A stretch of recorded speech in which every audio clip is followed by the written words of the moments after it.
নমস্কার। গঙ্গার আজকের পর্বে রিভিউ নিয়ে বাংলা সিরিয়াল সমাজে তোমাদের সামনে এসে গেছে। তো যেটা আমরা দেখতে পাচ্ছি যে অর্জুন আর গঙ্গা বাড়ি ফিরে এসেছে। এসেই অর্জুন মন খারাপ করে মাথা নিচু করে বসে পড়েছে। তো এবার গঙ্গা বলছে, পিয়ালিদি স্যারকে একটু ঠান্ডা কিছু দিতে হবে, বলে আমি এক্ষুনি বানিয়ে নিয়ে আসছি। বলে না না তুই থাক, আমি যাচ্ছি। এই বলে গঙ্গা শরবত নিয়ে আসে। তো অর্জুনকে ডাকছে স্যার, বলে অর্জুন উঠে দাঁড়ায়। তো বলছে গঙ্গা আমার কিছু লাগবে না। বলে স্যার আমি জানি আপনি কিছু মানে আপনার কিছু লাগবে না, আপনি কিছু খাবেন না, শুধু এই শরবতটুকু নিয়ে নিন স্যার। তো দেখা যাচ্ছে গঙ্গার দিকে তাকিয়েছে, গঙ্গার কথাটা রাখে, শরবতটা খেয়ে নেয় অর্জুন। গঙ্গা খুশি হয়। এরপরে অর্জুন নিজের ঘরে যাবে কি, ওদিকে দেখা যাচ্ছে জেঠু চলে এসছে। আর জেঠু এখনো কিছু জানে না। বলে কি আবার বাড়ির সবাই কোথায়, কাউকে দেখতে পাচ্ছি না। এবার রূপালী বলছে, বাবা তুমি ফোনটা ধরছিলে না কেন বলো তো, তোমাকে কত ফোন করেছি। বলে কেন রে, কি হয়েছে? বলছে সাংঘাতিক ঘটনা ঘটে গেছে। তখন রূপালী অহনার এই সম্পূর্ণ প্ল্যানটার ব্যাপারে সব কথা জানিয়ে দেয়। তারপরে গঙ্গা কি করে সেটাকে ধরলো সব কথা বলে। শুনে তো জেঠু অবাক। তখন বলছে, ছি ছোটো বৌমা, ছি তোমার লজ্জা করলো না এরকম কাজ করতে? অর্জুনের বাবাকে বলছে, তোর কাছ থেকে আমি এক্সপ্লেনেশন চাইছি। ছোটো বৌমা তো এরকম কাজ এর আগেও করেছে, তখনও আমি ওকে ভর্ৎসনা করেছি, কিন্তু তুই তুই তুই কী করে করতে পারলি? তুই ছোটো বৌমার সাথ কী করে দিতে পারলি এই কাজে? তখন বলছে, বাবা বিশ্বাস করো, আগের ঘটনা এই ঘটনার একদমই আলাদা। মানে এমনভাবে ঘটনাটা তৈরি করা হয়েছিল যে অহনা আর আমাদের মাঝে থাকবে না, কিছু একটা হয়ে যাবে, এরকম একটা ব্যাপার। অর্জুনকে বলছে, অর্জুন তবুও আমি তোর বাবা হয়ে তোর কাছে ক্ষমা চাইছি, আমাকে ক্ষমা করে দে। বিশ্বাস কর, আগের ঘটনা এখনের ঘটনা কোনো মিল নেই, সম্পূর্ণ আলাদা। রূপালী বলছে, একটা মিল আছে, আমি ওই বিয়ের ঘটনাটা শুনেছিলাম মন্দিরে, তো সেখানেও গঙ্গাকে সরানোর চেষ্টা করা হচ্ছিল, আর এখানেও গঙ্গাকে সরানোর চেষ্টাই করা হয়েছে। জেঠু বলছে, একদম তুই ঠিক বলেছিস। অর্জুনের মাকে আবারও প্রশ্ন করছে জেঠু যে এটা তুমি কি করে করতে পারো, আর গঙ্গার অর্জুনের সাথে এরকমটা কেন করছো? গঙ্গাকে এই বাড়ির বউ বানিয়ে এনেছি আমি, তাহলে তুমি কেন করছো? বলে বিশ্বাস করো দাদা, এবারটা আমি একদম কিচ্ছু বুঝতে পারিনি। আমি মেঘনাথকেও জিজ্ঞাসা করছিলাম যে কী রে, অহনার কোনো কারসাজি নেই তো? মেঘনাথ আমাকে ভরসা দিয়েছিল যে না এরকম কোনো ব্যাপার নয়, কিন্তু অহনা যে এরকম একটা অপরাধমূলক কাজ করে বসবে, আমি সত্যি এবার বোকা বনে গেছি বাবা, আমি বুঝতেই পারি, মানে দাদা আমি বুঝতেই পারিনি। সায়ন তো খুব রেগে গেছে যে প্রথম দিন থেকেই তো তুমি, বড় বৌদি, অহনা সবাই মিলে একদম গঙ্গার বিরুদ্ধে ফাঁদ পেতেছ, তো ফল তো তুমি ভোগ করবেই না। তো সায়নকে বারণ করবে না, আমি কোনো কথা শুনবো না, সব দোষ মায়ের, আমি পরিষ্কার জানি, প্রথম থেকে ওরকম কারসাজি করা তৈরি করেছে, তো আজকে তো এই দিন দেখতে হবেই। অর্জুন বলছে যে মার সাথে কীভাবে কথা বলছিস? সায়ন বলছে, দেখো মা দেখো, এখনও তোমার মান সম্মানের কথা ভেবে দাদা খারাপ লাগছে, বুঝতে পারছো? আর এই দাদাকে তুমি প্রথম থেকেই ধিক্কার করে আসছো। গঙ্গার কাছে গিয়ে তো জেঠুই ক্ষমা চাইছে যে সব দোষ আমার, আমি বাড়ির সিনিয়র মেম্বার, কিন্তু তবু আমি বাড়ির সবাইকে ভালো করে শিক্ষা দিতে পারিনি। গঙ্গা বলছে, না জেঠু, এতে তোমার কোনো দোষ নেই। জানো তো, আমি যখন বুঝতে পেরেছিলাম যে এরকমভাবে সবাইকে বোকা বানানো হচ্ছে, আমি তো কুঠার নিয়ে পৌঁছে গেছিলাম, তবে ভয় দেখানোর জন্য বলছে। যেটু বুঝতে পারে। অর্জুন তো গঙ্গার দিকে তাকিয়ে শুধু সেই কথাগুলো ভেবে যাচ্ছে যে গঙ্গার পরীক্ষার সময় ওর পা প্রণাম করতে গেল, মানে ওর পা ছুঁয়ে প্রণাম করতে গেল, প্রণামটা নিল, সবই করলো, তারপরে গঙ্গার মুখের উপর দরজাটা বন্ধ করে দিল। কতই না খারাপ লেগেছে গঙ্গার, সেই কথাগুলো ভেবে অর্জুনের খুব খারাপ লাগছে। তো এবার অর্জুনকে ওর বড়দা সাইডে ডেকে বলছে, শোন, তুই জানিস তোর সম্মান রক্ষার্থে গঙ্গার লঙ্কা খেয়ে খেয়ে পরীক্ষা দিয়েছে? তো অর্জুন তো শুনে অবাক। বলছে, হ্যাঁ, ওখানে এক্সামিনাররা সবাই অবাক, সবাই হতভম্ব হয়ে গেছে গঙ্গার এই ইয়ে দেখে। তো বলছে যে জানিস গঙ্গা মেয়েটার মনটা খুব ভালো, খুব ভালো। তবে আমি একটা জিনিস বুঝতে পারছি না, অহনা ষড়যন্ত্রে মেঘনাথও মিলে গেল কীভাবে? তখন সবাইকে বলছে, কি মেঘনাথ কি ফিরবি না নাকি? মেঘনাথ কিন্তু দরজাতে দাঁড়িয়ে সবটা শুনছে। রূপালী বলছে, বাবা তুমি কিন্তু ছোটদা ভাইয়ের কাছ থেকে উত্তরটা চাইবে যে ও কী করে এই কাজটা করতে পারলো। তখন দেখছি ওই তো এসে পড়েছে ছোটদা ভাই। মেঘনাথ এরপর জেঠুর কাছে এসে বলছে, জেঠু আমাকে কিছু বলার সুযোগ দেবে? তো তখন অর্জুন আসে, বলছে, জেঠু তো তোকে পরে সুযোগ দেবে, আগে আমার প্রশ্নের উত্তর দে, যে তুই তো আমার ভাই, ছোটোবেলা থেকে আমরা একসাথে বড় হয়েছি, একসাথে অনেক কেস সলভও করেছি, কিন্তু তুই আমার সাথে এমনটা কী করে করতে পারলি? বলছে, দেখ তো বুঝতে পারছিস, মানে অহনার মেন্টাল হেলথ ভালো ছিল না, ও আমার কাছে এসে এমনভাবে বললো, আর তাছাড়া তোদেরকে আমি ছোটোবেলা থেকে দেখেছি, তোদের ভালোবাসাটা আমি ছোটোবেলা থেকে দেখেছি, আমি জানি তুই ওকে খুব ভালোবাসিস, তো সেই কারণে গঙ্গা তো পরে এসেছে, কিন্তু অর্জুনের প্রতি তো আমার সেই ফিলিংটা বেশি না, তুই বল, তো আমি তো ওর সাথ দেবো, সেই কারণেই শুধু বলে, সেই কারণেই। অর্জুন বলছে, তুই কি ভাবছিস যে তোর এই এক্সপ্লেনেশন শুনে আমি তোকে ক্ষমা করে দেবো?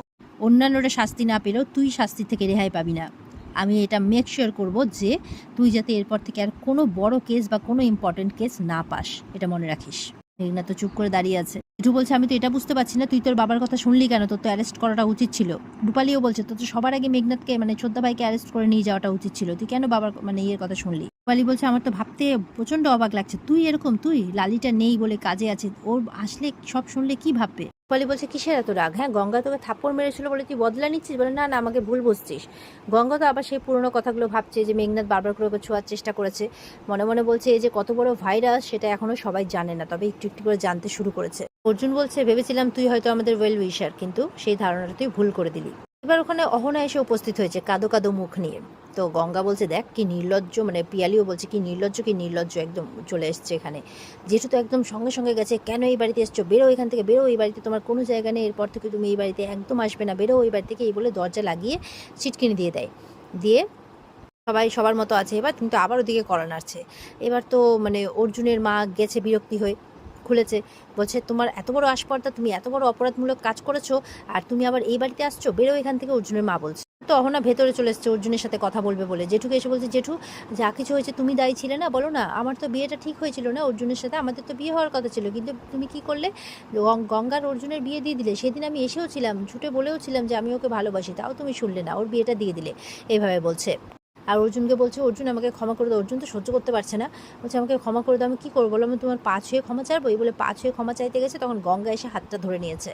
বলছে অনেক হয়েছে ম্যাডাম, এই কুমিরের কান্না দেখিয়ে স্যারের মন গলানোর চেষ্টা অনেক হয়েছে।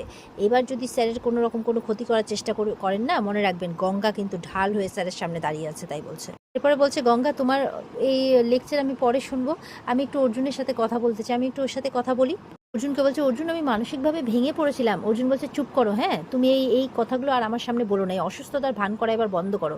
এই যে মানসিক অসুস্থ দেখাচ্ছ না, তাতে না ওই মানসিক অসুস্থ যারা সত্যি সত্যি তাদেরকে অপমান করা হচ্ছে, আর সব কিছু নিয়ে না একটা ফাজলামি শুরু করে নিয়েছো, বুঝতে পেরেছো? ফাজলামি, বেরো এখান থেকে, আই সেড গেট আউট, তাই বলছে। এবার তো দেখছি অহনা কিছুতেই যাচ্ছে না, ঠ্যাট মেরে দাঁড়িয়ে আছে। জেঠু বলছে অহনা বোধহয় ভালোবাসাতে এতই অন্ধ হয়ে পড়েছে, ওদের দরজাটা দেখতে পাচ্ছে না। রূপালী দরজাটা দেখিয়ে দিত। রূপালী বলছে ওই দেখো সোজা দরজাটা দেখা যাচ্ছে, দেখতে পাচ্ছ?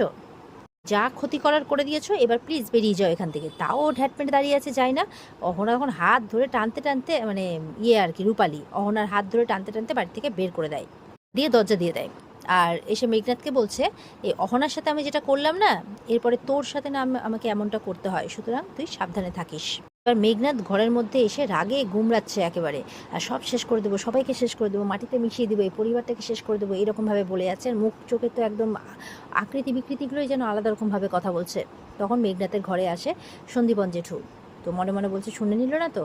এবার সন্দীপন এসে বলছে যে তোর মানে এই কাজকর্মগুলো দেখে আমার সত্যি খুব ভয় হচ্ছে, আমার মনে হচ্ছে তুই মানে বাবার পথে হাঁটছিস না তো, তাই বলছে।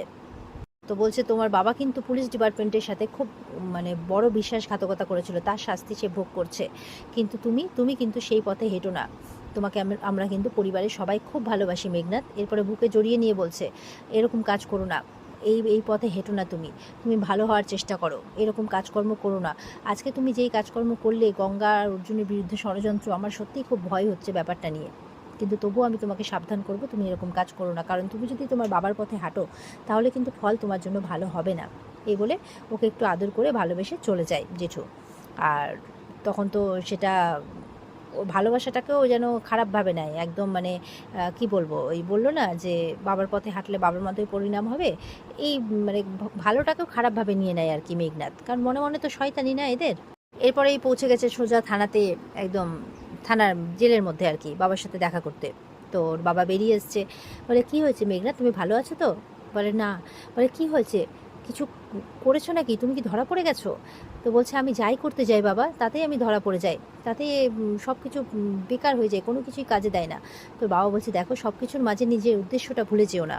বলছে আমাকে তো প্রতিশোধ নিতে হবে বাবা, কিন্তু বারবার আমার মুখোশটা মানে সামনে খুলে পড়ে যায়, আমি কি করব? ওই সন্দীপন চ্যাটার্জি আজকে আমাকে শাসিয়ে গেছে যে আমি যদি না শুধরোই, বাবার পথে হাঁটি, তাহলে বাবার মতোই পরিণাম হবে।